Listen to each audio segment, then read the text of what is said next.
This morning we're leaving Anglesey. But first, let's get a proper English breakfast at Llanfair Gwyngyth Gigerethlan Drobethlan Tysilio Gogogok. Llanfair Gwyngyth Gigerethlan Drobethlan Tysilio Gogogok.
Llangollen. We met up with some motorcyclists from the Netherlands.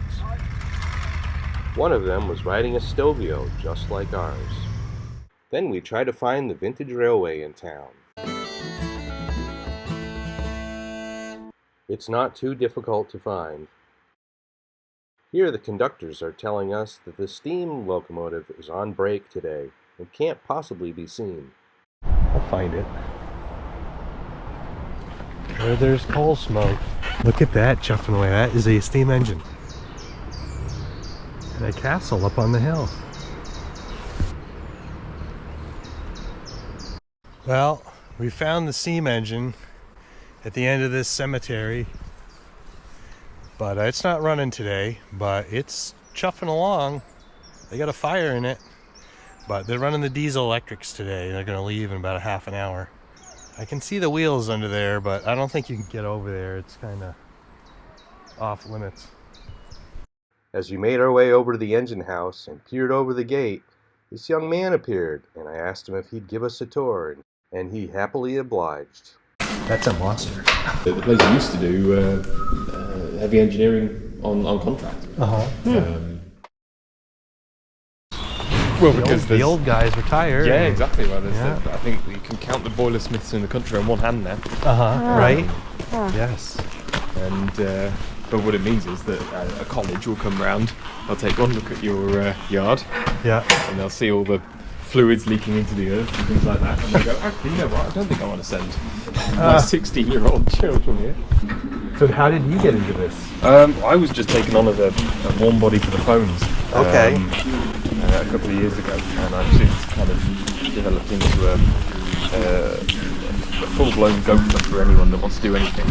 I see, yeah. Pretty much. Yeah. So the odds are, if you call asking for anything specific, I'm probably the one that is going to be asked to risk assess it and then deliver it. Sure, yeah. And this is newer than the ones that are running down there today. Is that true? So this one, yeah. This so the 31, I think, was built in 1968. Yeah. I think it's reasonably recent. It's got a chicken on it. I did write the web content on this engine. I remember what. Yeah, but that was a while ago. Yeah. 31s are a little bit of a funny engine because they are, for their size and their expense, they are slightly underpowered. They were built to be relatively cheap to manufacture and repair, which is why they kind of got so successful. They make hundreds of them, I think. But the drivers don't really like them because they're underpowered. The operators don't really like them because they don't have great availability stats. And the enthusiasts just don't really like them because they're ugly.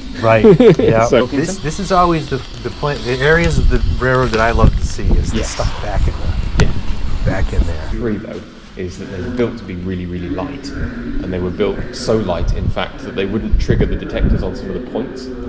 So they had to be given a bolster wagon to push. With like a weighted wagon that they would push around to increase the so they would trip the signals. This is why we ended up with diesels being preferred, because it's obviously much easier to change a gasket head between a V6 engine and a V12 engine than it is to change a cylinder head between a loco with a sort of 22-inch cylinder and a loco with a 21.5-inch. Do you sell more tickets with the steam though? We do. Easily the most profitable way of running is with the diesel rail cars. So if you combine all the engineering costs and the price of coal at the moment and things like that, a steam engine will cost anywhere between £2,500 and £3,000 a day to run. So you have to be pretty confident that you're going to get a number of customers that justify that. Whereas a diesel rail car, we can run for about £250 a day. Wow, that's amazing. So it's literally a tenth of the cost, and if you put 30 people on that diesel rail car, you make a profit for the day. Whereas you need, probably over 400 people over the course of a day to be able to justify putting a steam engine. Supplied 1930 to the yard in Reading. Worked most of its time in London, prepping passenger trains out of Paddington. Spent all the war years in London, so it survived the Blitz. Amazing. Ended up moving to a coal mine in South Wales, where one steam fitter who used to work at Great Western Railway basically took control of the whole thing and kept it running for the coal mine until 1982. Howard Griffiths, I think he was still working on the engine when he was in his 80s. We pretty much owed the existence of the engine to one guy. Well, it's one of the few engines that hasn't been to the scrapyard. Ever. So 3802 came out of the scrapyard in Barry. We scrapped everything. British Rail they were quite brutal with it. The Austin Motor Company in Birmingham. As we get closer to this speaker, the audio gets worse and worse. Austin 1 was used at the Austin Motor Car Factory for many decades, and it hauled everything from the Austin 7 all the way up to the Austin Healey 3000.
Next, we stop at the Pontcysylite Canal Aqueduct, the highest navigable waterway in the world.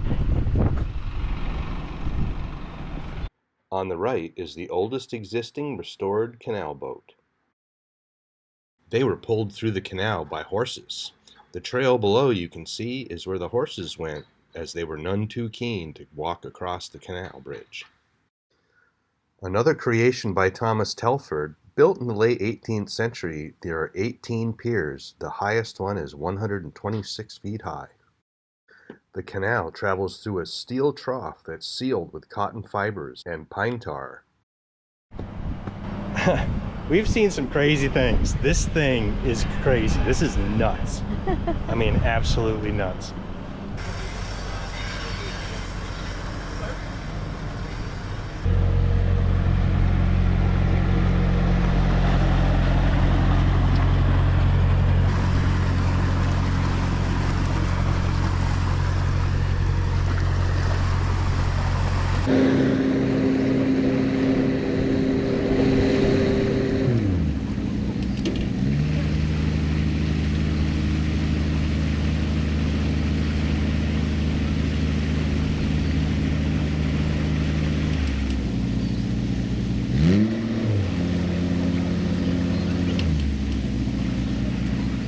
In 2005, the trough was completely disassembled and rebuilt. Over 500 bolts and nuts were inspected and replaced, and the channel was sealed with traditional methods.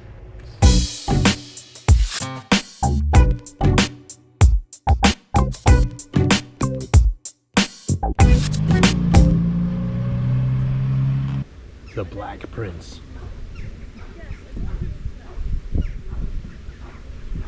It's a lot smaller, and it's a lot fancier. It's got nice doors. Yeah, and it doesn't say that Anglo-Welsh company. It's got a horn, but no, it's a holiday thing. Oh, holidays, yes. Rental, perhaps.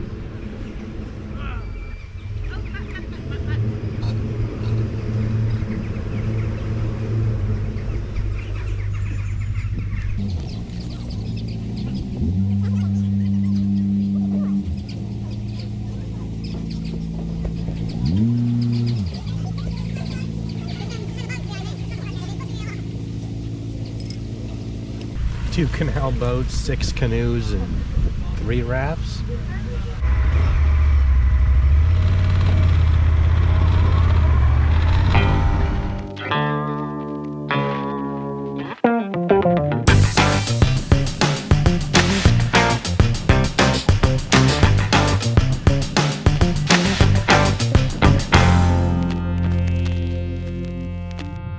After a couple of failed attempts to secure a hotel for the night, we're sent over to the Cedars.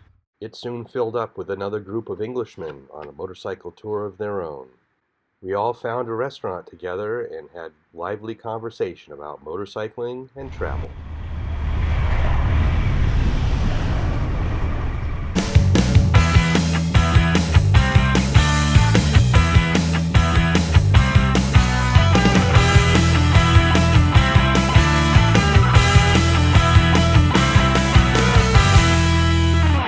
Stop off this morning in Builth in Wales at the co-op to stock up on a couple things, and we're off to the Devil's Staircase and then the Top Gear Road, so 2 pretty good roads, and then we're headed to Prescott Hill over in Cheltenham in the UK for a race weekend where we'll be camping and looking at Bugattis and such.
Click on.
That was a really fantastic bit of road. As we arrive in Tregaran, we're met by the local politician. We don't spend much time here though, we just consult the map and head towards Black Mountain Pass, otherwise known as the Top Gear Road.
Well, the next several hours are spent on the M4 as we travel towards Bristol.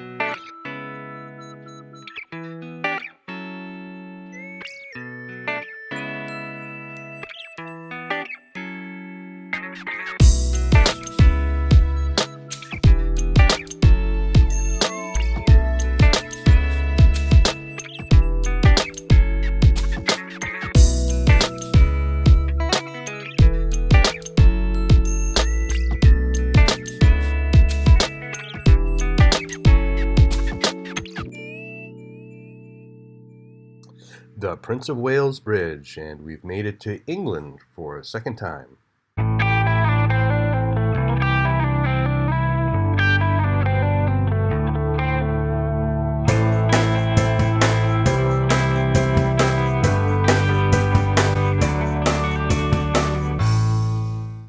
We spend the next few days at the Prescott Hill Climb, where we watch some really great racing action. Click on the link for this video, you're not going to want to miss it.